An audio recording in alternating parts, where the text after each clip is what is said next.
Assalamualaikum warahmatullahi wabarakatuh. Baiklah, kita bertemu di semester 2 kali ini ya, dalam masih pelajaran akidah akhlak dengan Ustazah. Pembahasan yang kita bahas untuk hari ini adalah pembahasan pelajaran akidah akhlak. Nah, pelajaran akidah akhlak ini kita masuk di semester 2 di halaman 55. Jadi sembari mendengarkan penjelasan dari Ustazah, anak-anak Ustazah bisa membuka bukunya sambil menyimak pembelajaran. Di halaman 55 yaitu bagian pelajaran 1, yaitu yang akan kita bahas, yang akan kita pelajari hari ini adalah mizan dan sirot. Nah, mizan dan sirot. Adanya hisab ya, adanya hisab adalah benar menurut Al-Quran dan As-Sunnah serta ijma para ulama. Nah, itu dia. Jadi hisab itu ada ya, Nak. Nah, yang akan kita ketahui pertama adalah mizan. Apa itu mizan? Mizan adalah timbangan yang disediakan oleh Allah Subhanahu wa taala setelah manusia dihisab. Jadi hisab itu benar adanya. Para ulama berijma mengatakan bahwa secara syar'i hisab adalah memperlihatkan kepada hamba-hambanya tentang amalan mereka. Sebagaimana firman Allah Ta'ala dalam surah Al-Ghasyiyah ayat 25 dan 26, Inna ilaina iyabahum thumma inna alaina hisabahum. Sesungguhnya kepada kamilah mereka kembali, kemudian sesungguhnya kewajiban kamilah membuat perhitungan atas mereka.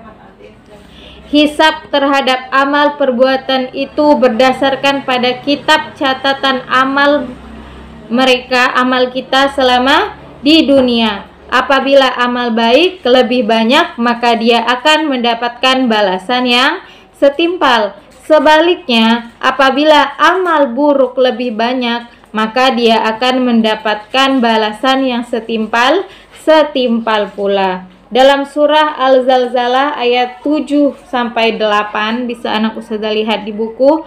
Faman ya'mal mithqala dzarratin khairan yarah wa man ya'mal mithqala dzarratin syarran yarah. Maka barang siapa mengerjakan kebaikan sebesar zarah, biji zarah gitu ya, niscaya ia akan melihat balasannya. Dan barang siapa yang mengerjakan keburukan sebesar zarah, niscaya ia akan melihat balasannya. Surah Al-Zalzalah ayat 7-8. Di dalam sholatnya Rasulullah Shallallahu Alaihi Wasallam sering kali berdoa, yaitu Allahumma hasibni hisaban yasira. Ya Allah, hisablah diriku dengan hisab yang mudah. Kemudian Aisyah radhiyallahu anhuma bertanya tentang apa yang dimaksud dengan hisab yang mudah. Rasulullah Shallallahu Alaihi Wasallam menjawab, Allah memperlihatkan kitab hambanya, kemudian Allah memaafkannya begitu saja. Barang siapa yang dipersulit hisabnya, maka ia akan binasa. Sifat hisab bagi seorang mukmin yaitu Allah Subhanahu wa ta'ala menyendiri dengan hambanya yang mukmin dan memperlihatkan dosa-dosa hambanya hingga ketika ia merasa bahwa ia akan binasa, Allah berkata kepadanya, aku tutup bagimu dosamu di dunia dan aku mengampuni dosa-dosamu hari ini. Maka diberikan kepada kitab kebaikannya. Adapun orang kafir munafik, mereka dipanggil di hadapan seluruh makhluk. Mereka adalah orang-orang yang berdusta atas nama Allah. Nah, kita sebagai umat Rasulullah Shallallahu Alaihi Wasallam harus meyakini bahwa adanya adanya al-mizan, yaitu al-mizan tadi apa? Adalah artinya timbangan dan dibukanya catatan-catatan amal. Nah, jadi al-mizan adalah sesuatu yang Allah letakkan di hari kiamat untuk menimbang amalan hamba-hambanya. Dalam surah Al-Mu'minun ayat 102 sampai 104 dapat kita ketahui bahwa Allah berkata, Fama sakulat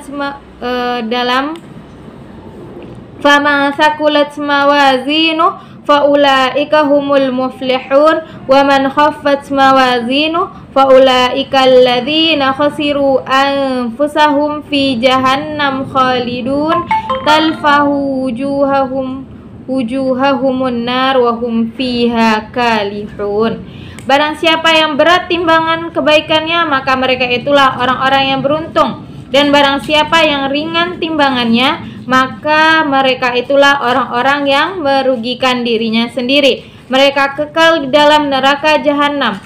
Wajah mereka dibakar api neraka dan mereka di neraka itu dalam keadaan cacat. Nah, seperti itu kira-kira tentang al-mizan.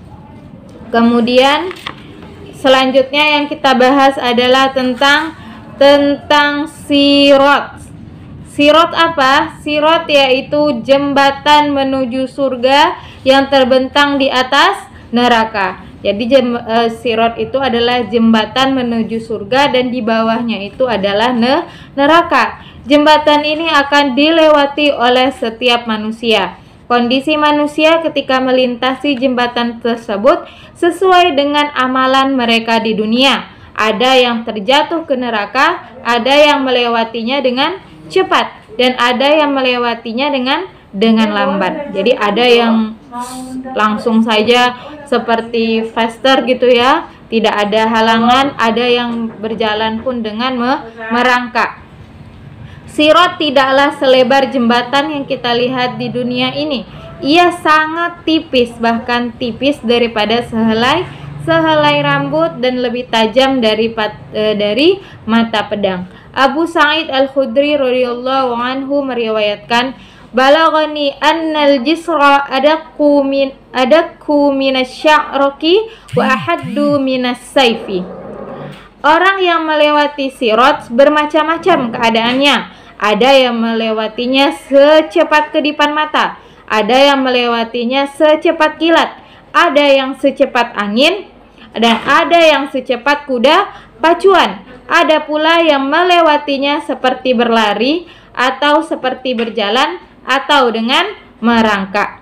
Semua keadaan di atas tergantung pada amal perbuatan masing-masing kita ketika di dunia. Semakin baik amalan yang dikerjakan, maka insya Allah semakin cepat pula ia menyeberangi sirat hingga sampai ke surga. Sebaliknya, bila kita membuat banyak keburukan amalan, maka semakin sulit untuk menyeberangi sirat menuju surga. Jadi, yang dapat kita ambil kesimpulan dari pelajaran ini apa? Mizan adalah timbangan yang disiapkan Allah untuk menghisap amal perbuatan manusia berdasarkan kitab atau buku catatan amal kita selama di dunia. Sedangkan sirat adalah jembatan yang akan dilewati oleh setiap manusia untuk bisa sampai ke surga. Keadaan orang dalam menyeberangi sirat berbeda-beda sesuai dengan amal baiknya ketika di dunia. Nah, seperti itu kira-kira ya. Nah, tugas kita apa?